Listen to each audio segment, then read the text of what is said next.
Aujourd'hui, je vais vous parler de l'évolution de mon petit bac de 25 litres, celui-ci, suite à l'introduction de microphones. Alors ce bac était à l'abandon depuis 1 an ou 2.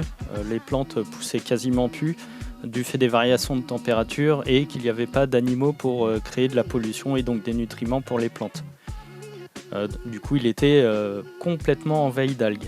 Alors j'ai voulu tenter une expérience, ajouter de la microfaune et voir l'évolution du bac et de la microfaune sans action de ma part, c'est-à-dire sans nettoyer le fond, sans nettoyer les vitres, sans faire de changement d'eau, sans nettoyer le filtre parce que de toute façon il n'y en a pas, et voire même si possible sans ajout de nourriture, en tout cas au début. Alors quand je parle de microfaune, je parle d'azèle, d'ostracode et de daphnie qui sont naturellement présents dans beaucoup d'écosystèmes naturels. Alors le résultat a été au-delà de mes espérances et très intéressant à observer. J'ai pas noté dans le détail tout ce qui s'est passé avec les dates correspondantes, donc je vais essayer de vous faire une petite synthèse. Alors la microfaune a été ajoutée en décembre 2024. Au début, il y a eu peu, voire pas du tout d'évolution, jusqu'en fin d'hiver. Et là, tout s'est emballé. C'est-à-dire que les ostracodes ont envahi les vitres, les azèles ont consommé l'intégralité des algues, et avec l'augmentation des températures, il y a eu un gros bloom d'eau verte, ce qui fait qu'il y a eu une explosion de la population de daphnie, et c'était d'ailleurs pas mal parce que je pouvais en prélever de temps en temps pour donner à manger aux poissons de mes différents aquariums. Alors une fois toute l'eau verte consommée par les daphnies, leur population a très fortement diminué. Et ensuite, on arrive en été où là ça a été l'hécatombe. L'ensemble de la population a commencé à disparaître. Je voyais plus du tout d'ostracode, plus de daphnies et encore quelques azèles qui ont tenu. Autant vous dire que ce bac-là qui fait 25 litres a très peu d'inertie thermique. Donc on a les températures les températures de l'eau qui atteignent facilement 30 degrés, voire les dépassent certains jours. Pour de la microfaune qui est habituée à des plans d'eau naturels, ça a été très compliqué, hein. Ça a été vraiment l'hécatombe. Alors ensuite on arrive en automne et là donc c'est l'arrivée d'une multitude de bébés acèles un petit peu partout dans l'aquarium. Alors j'ai commencé à les nourrir avec des pastilles de fond pour poissons parce qu'il y avait vraiment beaucoup de bébés et je me suis dit que comme il n'y avait plus d'algues et très peu de déchets de plantes, ça pouvait que les aider à survivre. Et ensuite cet hiver, pas d'évolution, toujours les bébés azèles qui commencent à grandir tranquillement. Mais pas de daphnie, pas d'ostracode, en tout cas pas de traces. Et ensuite on arrive donc là on arrive bientôt au printemps et ça fait quelques semaines que je vois les daphnies réapparaître. Il y en a quelques-unes, alors c'est pas énorme non plus, mais ça arrive tranquillement. Et là cette dernière semaine, une explosion de la population d'ostracodes qui recommence à envahir les vitres. Il y en a un petit peu partout. Je suis étonné d'ailleurs parce que je les voyais plus du tout et du coup je pensais que c'était terminé, que j'en verrais plus. Et là c'est la réapparition, donc c'est plutôt une bonne surprise. Alors je vous montre enfin le bac, hein. Je pense que vous en avez marre de voir ma trogne depuis tout à l'heure. Alors vous voyez qu'on peut voir, alors j'ai du mal à faire la mise au point, mais on peut voir des azèles et des ostracodes sur la vitre. Alors d'ailleurs, vous en pensez quoi? Est-ce qu'on dit azèle ou acèle?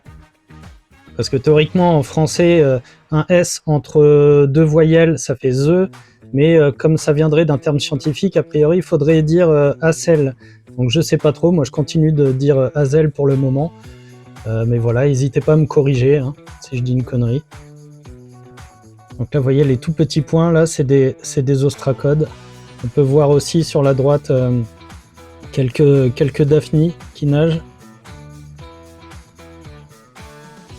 Alors n'hésitez pas à me dire aussi en commentaire si vous pensez que je devrais ajouter quelque chose dans le bac pour faire prospérer les espèces. Là, pour l'instant, j'ai pas grand chose, hein. J'ai un vieux sol qui de toute manière doit être complètement épuisé parce qu'il a quand même quelques années.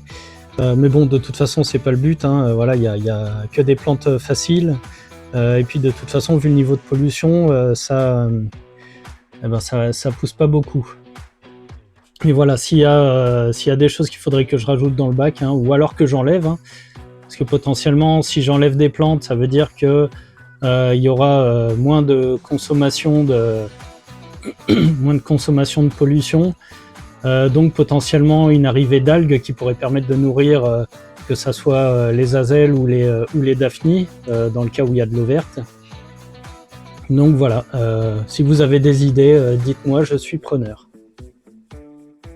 Alors c'est très intéressant de voir l'évolution de ces animaux et leur cycle de vie qui est conditionné a priori principalement par la nourriture à disposition, mais aussi des conditions dans l'aquarium, notamment de la température, et surtout de la température d'ailleurs. On l'a vu avec les daphnies, avec l'apparition de l'eau verte, la population a explosé. Une fois qu'elles ont tout consommé, leur population a diminué et après a disparu avec l'augmentation des températures. Mais je pense qu'entre-temps, il y a dû avoir pas mal de pontes. Donc les œufs, on les voyait pas, ou en tout cas moi je ne les voyais pas.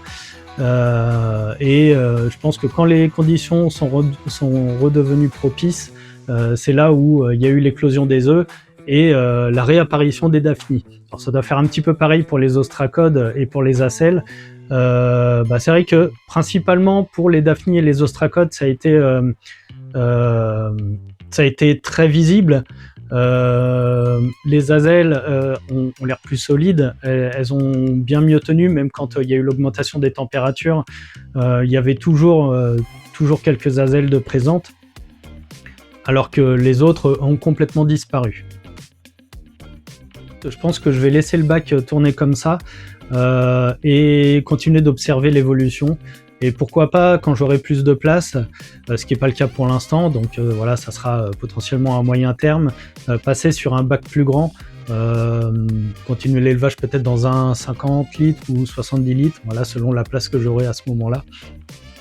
J'avais déjà testé il y a quelques années de faire un poubellarium, de faire un élevage en poubellarium de daphnies et d'azelles, mais bon, elles n'ont pas tenu parce que déjà avec les fortes chaleurs de l'été, quand vous avez un poubellarium qui est en plein soleil, autant vous dire que l'eau monte facilement à 35 degrés ou plus, hein.